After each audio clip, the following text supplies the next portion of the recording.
Hello again, my name is Ernest Minu. Let's settle for the details now. Ghanaian deportees, 245 of them from Kuwait, will arrive in the country tomorrow, Saturday, May 23. Information Minister Kojo Nkrumah made this revelation at a special press briefing this morning. According to him, the deportees will be quarantined and managed by government until their status regarding COVID-19 has been ascertained. Now, here is more on what you need to know about these deportees.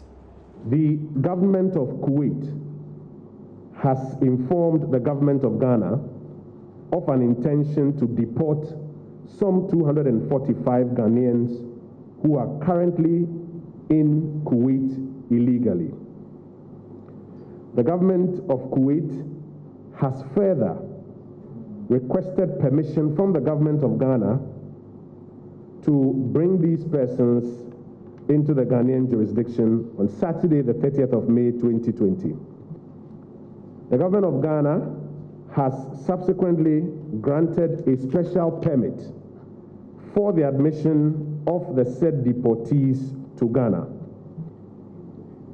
This deportation is to be executed via a special charter flight arrangement at the cost of the Kuwaiti government.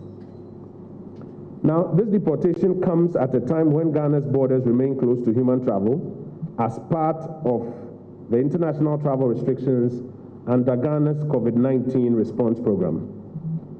As you would recall, the restrictions are to limit the importation of cases into Ghana. However, even after these restrictions were imposed, we have granted special exemptions for some countries to evacuate their citizens from our jurisdiction. The government of Ghana, in line with some of the exemptions granted earlier, hereby announces the following measures to safely admit the 245 deportees from Kuwait into Ghana while ensuring that the risk to the COVID-19 response program is mitigated. Number one, the deportees will be mandatorily quarantined and tested for COVID-19 immediately upon arrival into Ghana.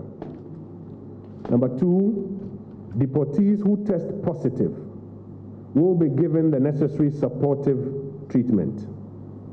Deportees who test negative will remain in quarantine for a second test at the end of a 14-day quarantine period. The cost of quarantine and treatment is to be borne by the government of Ghana. The National Security Secretariat has been instructed to work in collaboration with the military, the immigration, and the police to take responsibility for ensuring that the mandatory quarantine is adequately enforced. The Ghana Health Service is been asked to take responsibility for the testing and, if need be, treatment of these deportees.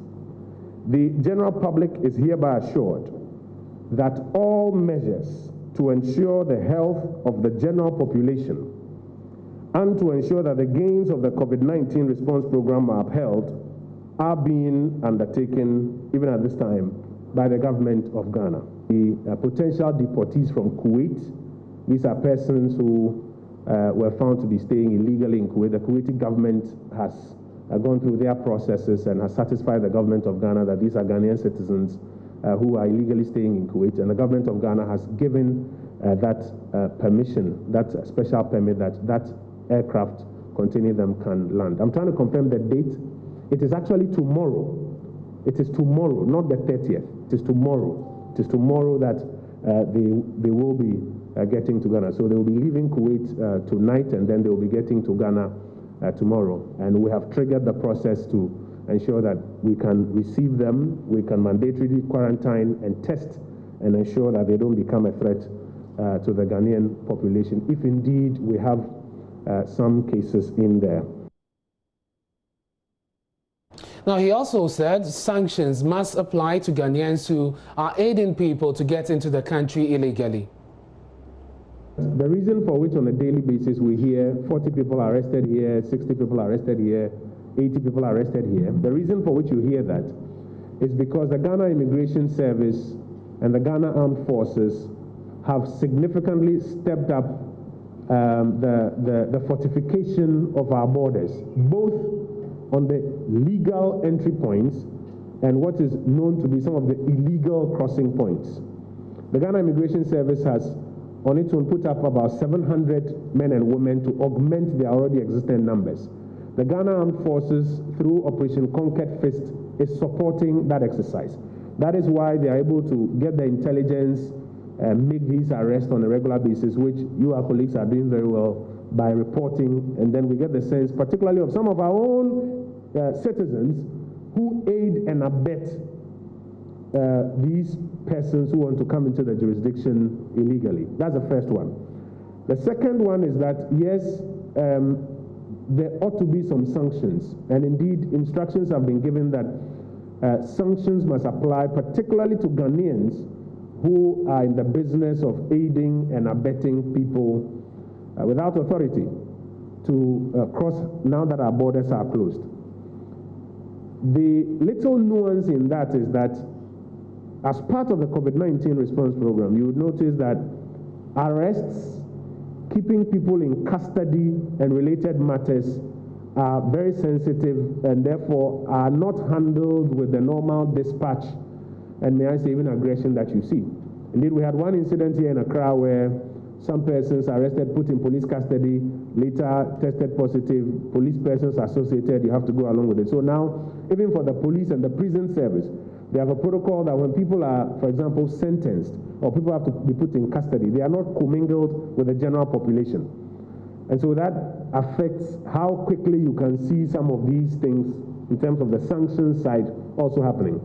But those sanctions must happen. I do know that instructions have been given that we should find a way of getting those sanctions applied quickly and announced so that it serves as a deterrent to other persons. Let's do some politics now. The suspended parliamentary aspirant of the New Patriotic Party in the Nalerugu Gambaga constituency, Peter Wunibaga, has been removed from office as the Deputy Director General of the National Disaster Management Organization, NADMO, by the presidency. Now, Peter confirmed this to JoyNews Thursday night, saying he got the letter around 3 p.m. yesterday. Ilyasu Tanko is our correspondent in that region. He joins us via Zoom. Ilyasu, tell us more about Peter and his activity at the constituency. Well, this is longest serving secretary of the party. He's been the former chairman of the party, and he's also been the former district chief executive in the district, now a municipality. He's also been a parliamentary candidate for the party before. So this is a man who wields a lot of authority in this particular constituency, and he was suspended last Thursday after he granted an interview on radio, making so many allegations, including alleging that the member of parliament and also the local government minister, the local government and rural development minister, Ajay Lima, rigged the 2004 elections. He also alleged that the constituency executives, especially the regional chairman, the constituency, the Nalerugu Gambaga constituency secretary, he alleged that they were involved in fertilizer smuggling syndicate. Elias, which election is he referring to in the 2004 election he talked about, and rigging in favor of who? Yes, according to him, the 2004 election was rigged by IGR. He did not elaborate how this particular rigging ensued. Is this the general election? Is this the general election or the party, the primaries? Which one is he referring to? Exactly, the general election. The parliamentary elections, yeah. The parliamentary elections, and that is when the first Ajay Lima first entered into parliament. He claims that that particular election was rigged. According to him, he personally masterminded this particular rigging process, and he did not elaborate or give details how this particular rigging was carried out. Like I said, he also accused the regional executives of being involved in fertilizer smuggling. I mean, and immediately after these particular allegations, the regional chairman came out with a letter suspending him from the party, and that particular suspension, there have been so many backlash. About 75 members of the party left the party to join the opposition New Patriotic Party. There have been dozens of party supporters threatening to go onto the streets to protest this particular suspension. And so party supporters here are surprised by this particular latest move from the presidency. So, Ilyasu, just a quick clarification. Not only has he been removed as director of NADMO, he's also been suspended from the party. And you're saying that already some people are defecting from the party. Is that what you're saying? Exactly. Like I said, he was suspended immediately after the interview. Then, mind you, he went to the radio station, according to him, to respond to allegation made earlier by Ajia Alima against him. According to him, Ajia Alima also went on radio to claim that he diverted state funds that was meant for the construction of some infrastructure project at the Nalirgu Nursing College. And that prompted his response. And so he feels that he has been targeted in this particular development that are coming up. Ilyasu, thank you very much. Fortunately, we've been joined by Peter Baga himself. He also joins us via Zoom. Thank you very much, sir, for your time here on News Desk. He's on the phone with us. Let me start with your suspension from the party. Were you given reasons why you have been suspended?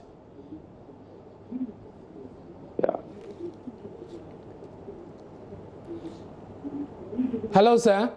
Yeah. Yes, thank you very much. So you have been suspended, dismissed, removed from office as NADMO director for the area. What reasons were you given for the removal?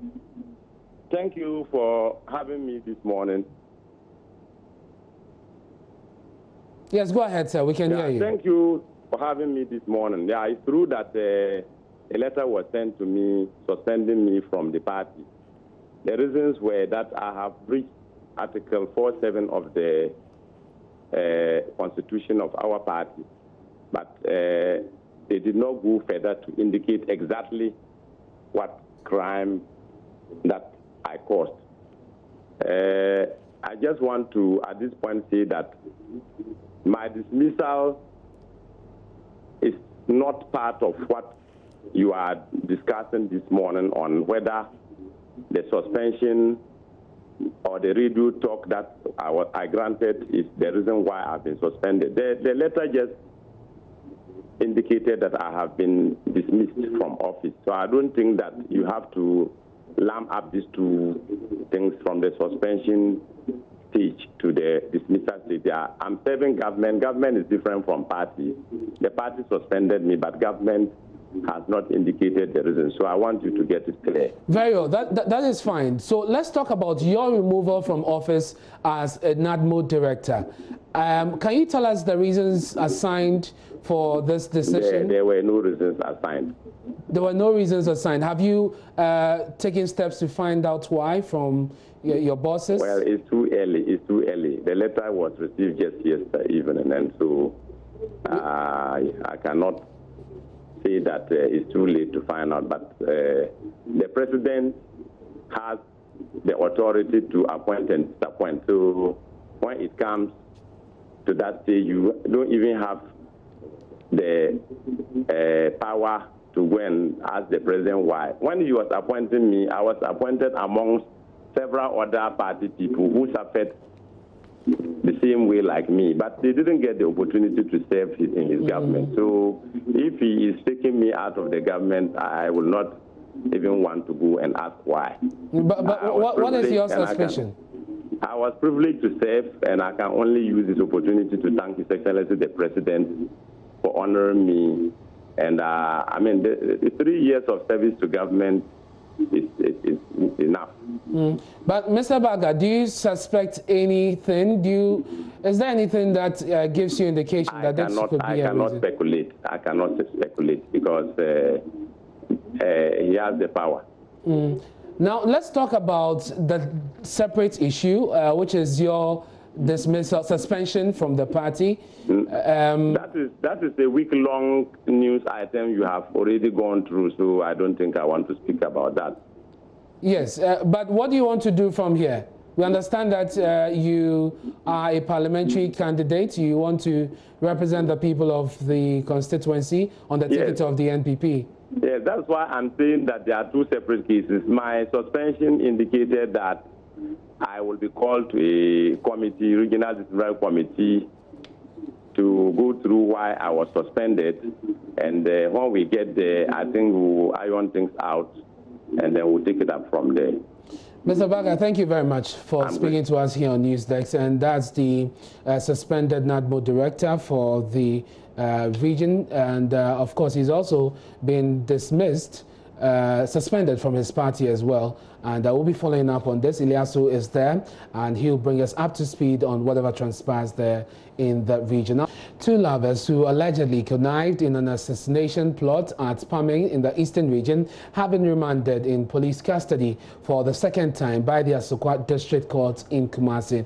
Patrick Asari and Mavis Brepo were reportedly scheming to have her husband killed, but they were arrested after a supposed assassin they were negotiating with turned out to be a police officer.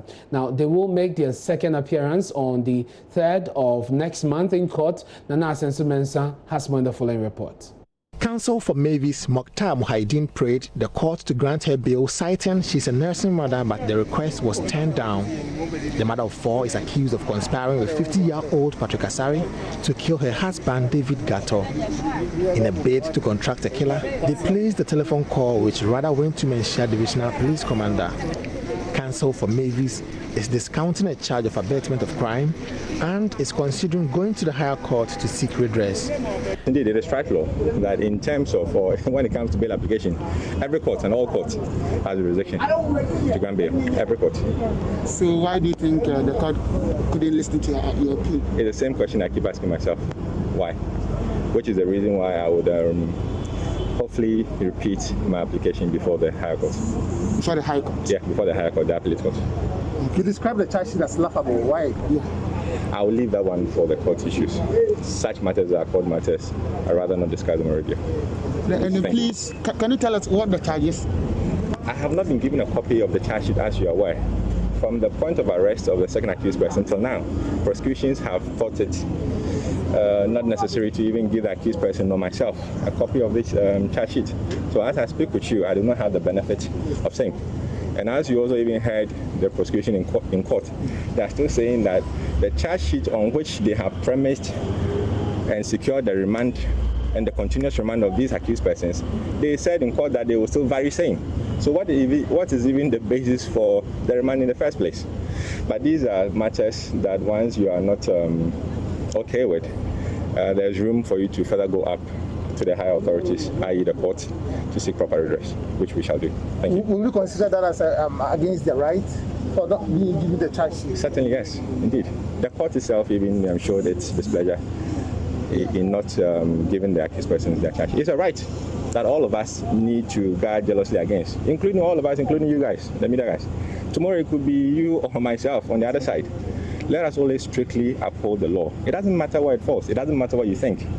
Let us respect the law. The same law that gives you the authority and the audacity to remand and to arrest, that same law requires you to carry out an obligation which is also in holding up to the rights of the accused person. We shouldn't think that once you're an accused person, then you have been condemned. No, you still have rights. So when do you expect the appeal, sir? Oh, soon.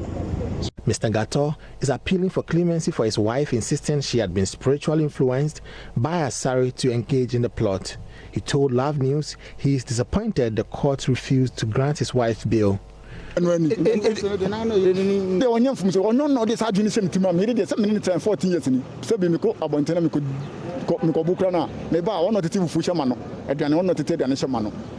me, I said, me from so why are there first wine? Ama, but who say, I deal with why first wine? Fine, what you can't threaten me first wine. Second one, and I'm who say, I didn't hear. Oh, trims over here. And think I'm coming to Moha and then to Motina. One coming to Alberry. And then now, Passa, Umia Bema, sir. I didn't turn up as all now, Yabimano. What's that in terms of one another so you be man? Some many Tangola. Some many Tangola. And why you disappointed when you be a man? Huh? Why disappointed when you be a man? Oh, sir, it's not law. So. Nana Asensu Mensah reporting.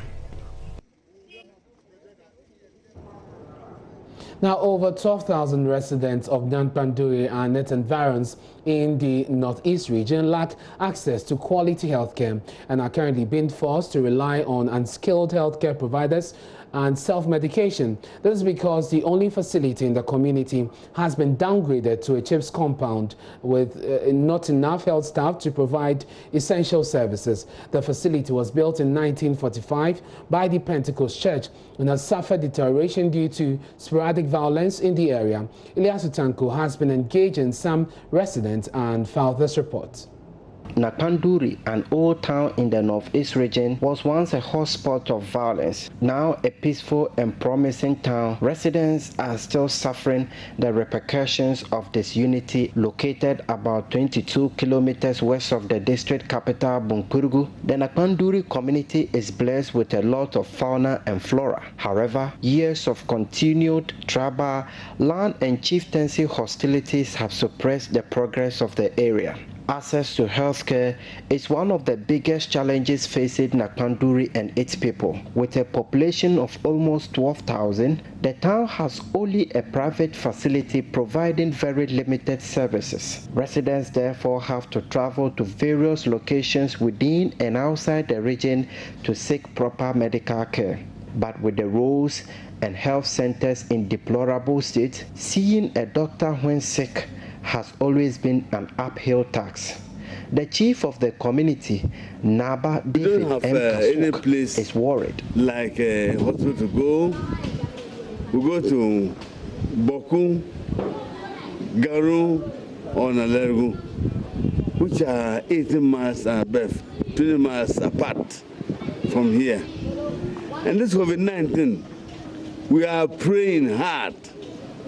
I've called the Muslim community to pray.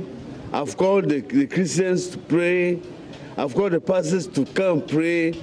They have come here and they have prayed. And I have appeased all the gods of the land. Some with cattle, cows, fowls, and goats. But I think that more needs to be done. My fear is that if God forbid, if Corona-19 should land in Nyankpanduri, we are finished. Our health system cannot contain it at all. Years ago, the town had a very vibrant health center, which was jointly run by government and the Pentecost Church. But insecurity has meant the facility was downgraded to a CHIPS Compound B. The deteriorating state of affairs of the facility compelled the Pentecost Church to commence an intensive expansion works in order to ensure provision of essential health services are restored. However, the expansion works, which started in 2017, was abandoned in 2011.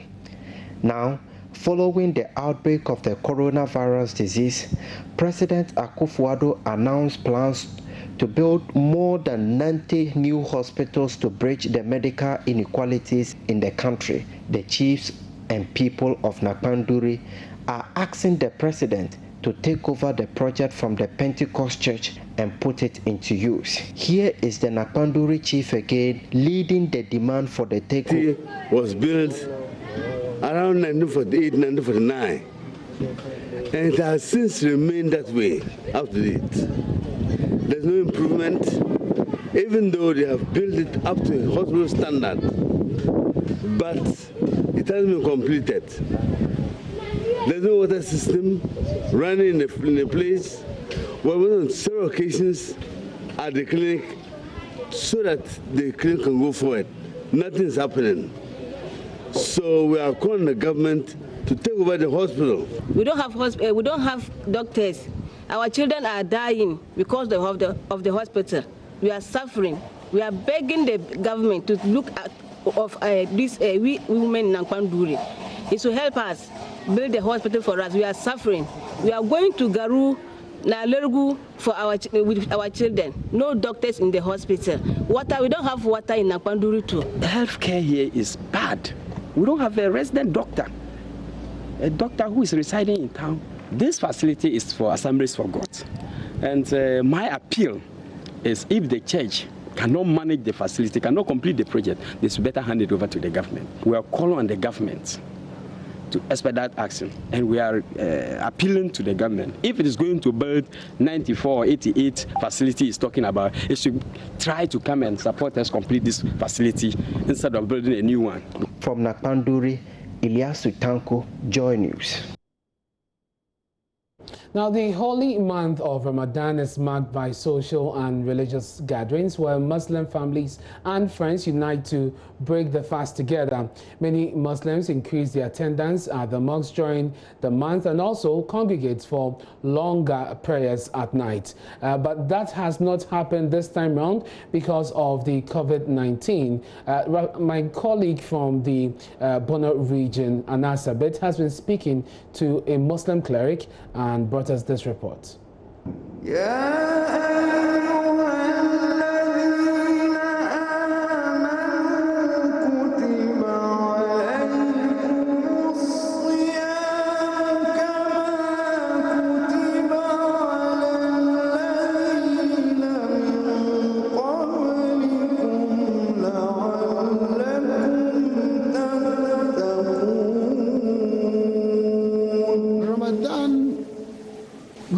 Observe the thing to be a spiritual thing in the first place. It's spiritual.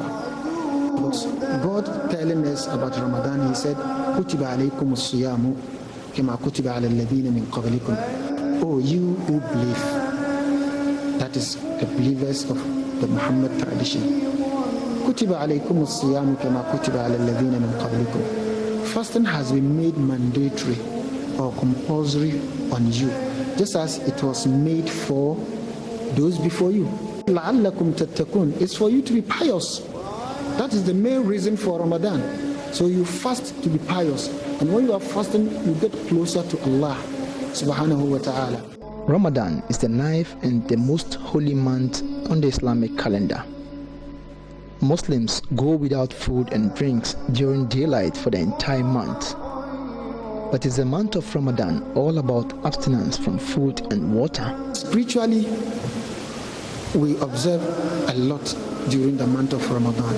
It's not just about the abstinence from water and then food, even the way you talk. Then morally, it teaches us a lot too, how to live our lives. So if you fast for the month of Ramadan, you observe it. After the month, you are expected to observe your life throughout the 11 months, just as you have practiced in Ramadan. Now, beyond going without food and water, Muslims spend a lot of time praying and reading the Holy Quran. And during the last 10 days of the month, they spend between 12 and 3 a.m. standing on their feet in prayer. But with the ban on religious gatherings, this important religious obligation has been heavily affected. Sheikh Abdul Hanan tells me how. You know, Islam, in most cases, we like congregations. Anytime we are doing things in congregation, we have like the zeal. You get the encouragement to go on with whatever you are doing. But with this year, you do it alone. As a person, I pray alone in the house. The people you lead, you pray, you finish, they ask questions, you explain. Now there's no opportunity for that. So you just pray with your wife and your kids, and that is all. That is a major change. So we are losing a lot. Well, this period is a period for us to harvest a lot. For most of the leadership of the Muslim community, how do they reach to the masses in the absence of congregations? Sheikh Khalid Umar Farouk is the Deputy Municipal Chief Imam of Ahlus Sunnah Wal Jama'ah in Techiman. Ramadan afi any Ramadan atwam biano akyerɛkyerɛ ne de yemano all access de ne yema akyerɛkyerɛ. Just like the previous Ramadans, we are still reaching out to the people with regards to Islamic teachings. The only difference is that this year, we only do so either on radio or via Facebook Live without facing the congregation.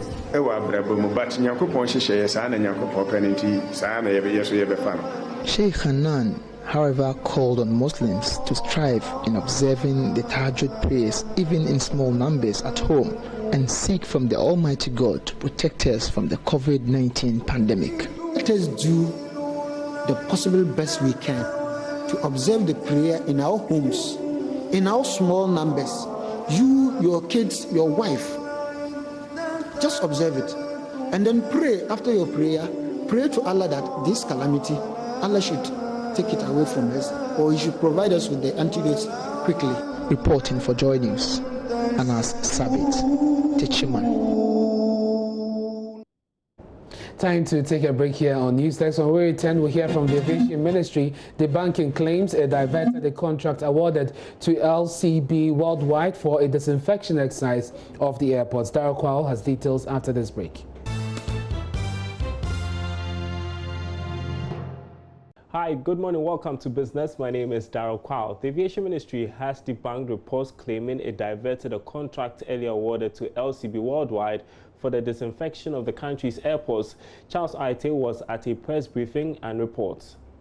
Addressing the issues surrounding the contracts for disinfection, Sector Minister Kofi Ada explains the reason for turning down the offer from LCB and says it is due to the cost implication it would have on passengers. The due process must be adhered to. Without that, you cannot twist my arm or put me under duress for me to get something done, because you're only pushing me to get into trouble. And that will not happen. So if anybody here has any association with Mr. Amarteng or Nada Poku or LCB, talk to them to just go and review the government process and go through it in a manner that has to be engaged for them to earn the contract that they deserve. I don't hold anything against LCB or any company that Nana Amarteng has or Nada Poku has, but they must do the right thing rather than going around, let me say, bad-mouthing me or any other person. LCB had earlier offered to undertake a disinfection exercise for the airports at a cost of $19 million, recoverable through a $20 charge per round trip to be borne by air passengers. However, the offer was rejected by the governing board of the Ghana Airport Company Limited, as it would have inadvertently led to a higher cost of air travel. I personally shared with the chief executive and his supporting staff that we should work on how to disinfect the cargo that's coming in. Remember, we closed the airport to passenger, but we not close the cargo. So the immediate disinfection of what was there was done manually, and we're sure that that has to be done. But if we have automated way of doing it regularly, so much the better for us. A comprehensive disinfection exercise at the Kotoka International Airport and other major airports across the country on April 28 led to the easing of air travel advisory in the wake of the coronavirus pandemic. The exercise was carried out concurrently at the Kumasi, Takoradi and Tamale airports.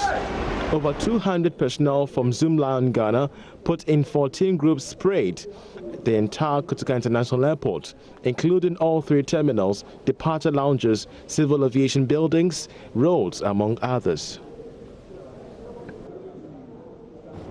8 communities in the Amenfi East and West districts have seen an end to their perennial water supply challenges from an initiative of the Amenfi Rural Bank. Officials say such investment is critical. Hand washing has become a major health protocol, especially to prevent the spread of COVID-19. Chief Executive of the bank, Dr. Alex Asma, observes it is important for financial institutions to invest in water, sanitation and hygiene in the wake of the pandemic. Prince Apia reports. Many rural communities struggle to access clean water for drinking and hand washing in the face of the coronavirus pandemic.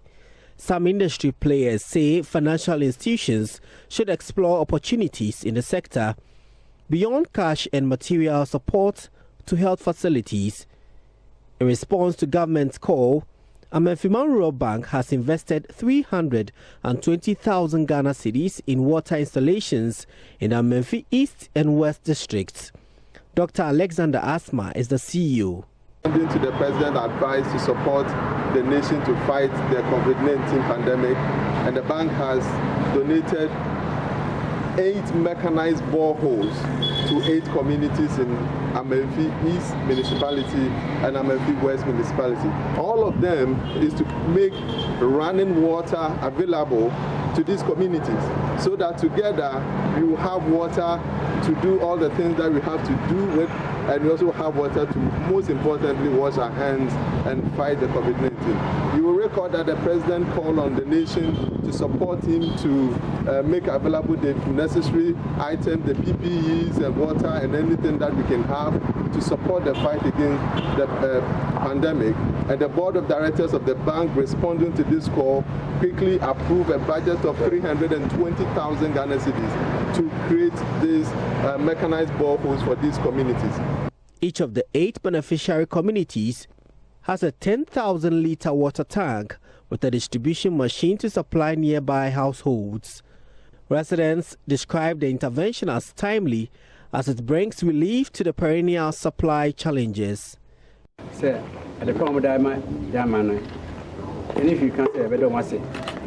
I was in Sweden, say, Papa, I said, Mamma, Yamani, here's your pa, Gankabana, Motipapa, here's your papa. And don't pass on mention any year. Amenfi Rural Bank has since last year invested a total of 500,000 Ghana cedis in water projects. Prince Apia reporting.